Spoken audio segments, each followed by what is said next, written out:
Good morning. This is Father Stephen Kelly from St. John's Church in Detroit. We're continuing our series of daily morning meditations where we generally look at one or another of the lessons that are assigned for morning or evening prayer, what is known as the Daily Office Lectionary. And today for Friday, I thought let's go ahead and take a look at the lessons assigned for morning prayer for the book of Ruth. And we spoke a little bit about this at the beginning of the story. Now we're at the very end of the story, so let's go ahead and take a look and sum up why it is that the book of Ruth is included in the Old Testament. So Ruth chapter 4, beginning at verse 9. And Boaz said unto the elders and to all the people, Ye are witnesses this day that I have brought all that was Elimelech's, and all that was Chilion's and Mahlon's, and from the hand of Naomi.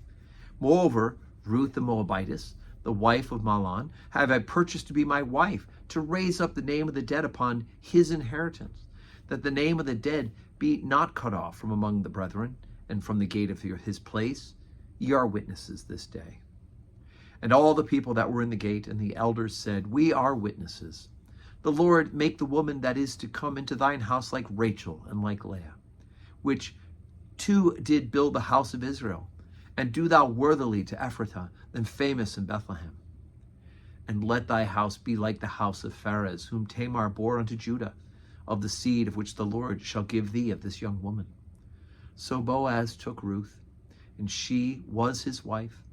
And when he went in unto her, the Lord gave her conception, and she bare a son. And the woman said unto Naomi, Blessed be the name of the Lord, which hath not left thee this day without a kinsman, and his name may be famous in Israel. And she shall be unto thee a restorer of thy life, and a nourisher of thine old age. For thy daughter-in-law, which loveth thee, which is better to thee than 7 sons, hath borne him.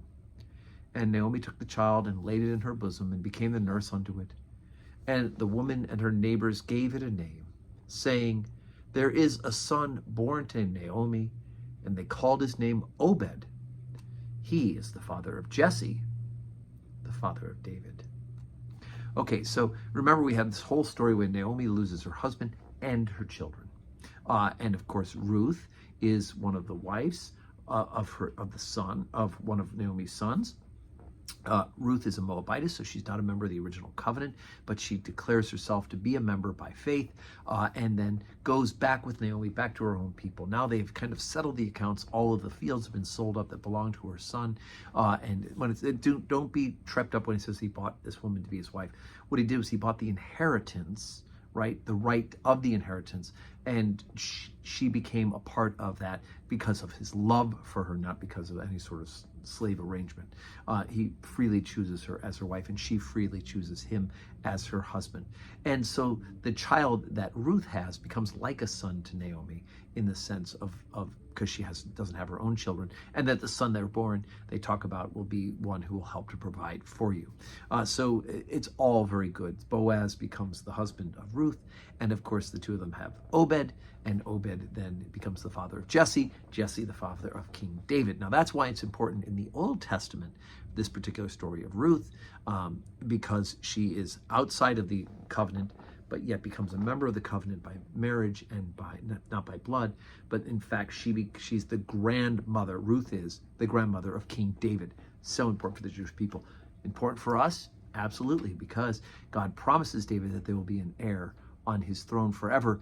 And of course that Messiah, that chosen one, the anointed one, the Christ, is Jesus, the Son of God. So it's all a part of our important lineage as the heirs of the original covenant is now sealed in the blood of Jesus Christ in the new covenant. So again, that's why these Old Testament lessons are important for us to know and to follow along. So today's Friday. We do not have regular worship here, scheduled public worship here at St. John's Church, but of course you are more than welcome to pray and encouraged to pray and keep us as a parish in your prayers. And I hope your Friday is full of blessings.